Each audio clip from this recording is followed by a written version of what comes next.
TRA ni taasisi ya wananchi, na moja ya kazi kubwa tunayofanya ni kuirudisha TRA, kuipeleka TRA kwa wananchi, muione ni taasisi yenu. Kila inachofanya inafanya kwa niaba yenu. Kodi zinazokusanywa na TRA ni za wananchi, zinatumika kwa manufaa ya wananchi, na chombo kinachofanya usimamizi wa sheria za kodi ni cha wananchi. Sasa kuna njia nyingi ya kuirudisha, kuipeleka TRA kwa wananchi. Mojawapo ni hii ya kuwashirikisha wenyewe kwenye usimamizi wa sheria za kodi ndani ya nchi.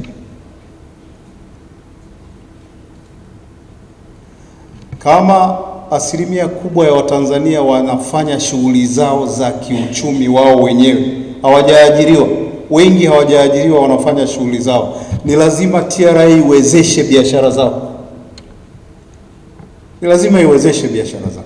Na namna gani tunawezesha? Lazima wao waseme ni namna gani wanataka biashara ziwezeshwe, namna gani wanataka TRA isimamie sheria za kodi. Sasa hawa watakaotoa mawazo watazungumza kwa niaba ya wananchi, namna gani mnataka TRA iwe, namna gani mnataka watumishi wa TRA wawe. Tunapata feedback kwa njia nyingi. Haya mnayoyaandika mawazo ni sehemu ya feedback ambayo tunaipata, namna gani mnataka TRA iwe.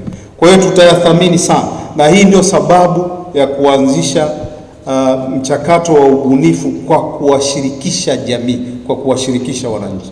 Ni kutaka mrejesho na kutaka sauti yenu ya namna gani mnataka TRA iwahudumie. Kwa sababu ya kuomba mawazo ni kwa sababu kuna mabadiliko makubwa ya namna ya kufanya biashara katika ulimwengu wa sasa hivi, ambao unaendana tofauti na tulivyokuwa tunafanya biashara zamani, ambao pia utahitaji hata usimamizi wa biashara na kodi uwe tofauti kulingana na aina ya biashara zinazofanyika sasa hivi. Hii ni moja ya sababu kubwa inayotufanya tuhitaji mawazo bunifu ya namna ya kuadminister tax laws katika mazingira ya biashara ambayo yamebadilika sana. Sasa mawazo bunifu ya mwaka 2006 ni maalum. Ni maalum kwa sababu yanakuja katika kipindi ambacho Tume ya Mheshimiwa Rais ya maboresho ya kodi imeshatoa mapendekezo 284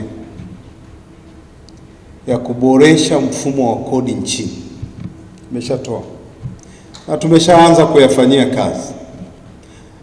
Katika yale mapendekezo yapo ya administrative recommendations ambayo yanahitaji ubunifu kuyatekeleza, na mawazo ya awamu hii yatatusaidia sana kuyaboresha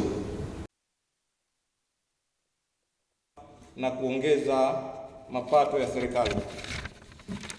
Aidha, Kamishna Mkuu, uwepo wako hapa ni heshima kubwa kwa umma na inathibitisha dhamira ya Mamlaka ya Mapato ya Tanzania ya kusikiliza sauti za wananchi na kushirikiana nao katika kujenga mifumo bora ya utoaji huduma.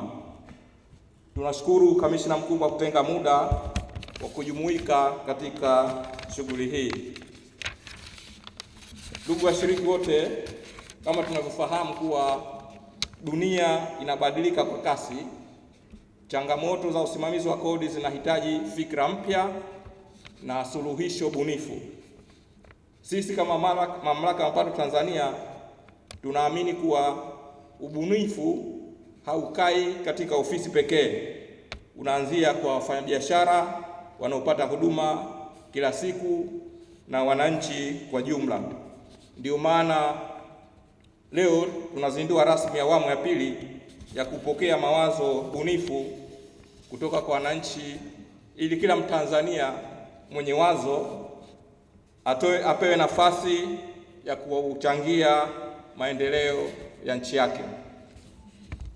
Tumemsikia mkurugenzi kwamba awamu ya pili tunapenda kusikia kutoka kwa wananchi teknolojia gani inaweza kurahisisha ulipaji wa kodi na kuepusha usumbufu. Pili, ni huduma ipi mpya itamfanya mwananchi alipe kodi kwa hiari na kwa furaha. Na tatu, tunawezaje kuwafikia wafanyabiashara wadogo na sekta isiyo rasmi kwa njia ya kirafiki na yenye isiyo na usumbufu.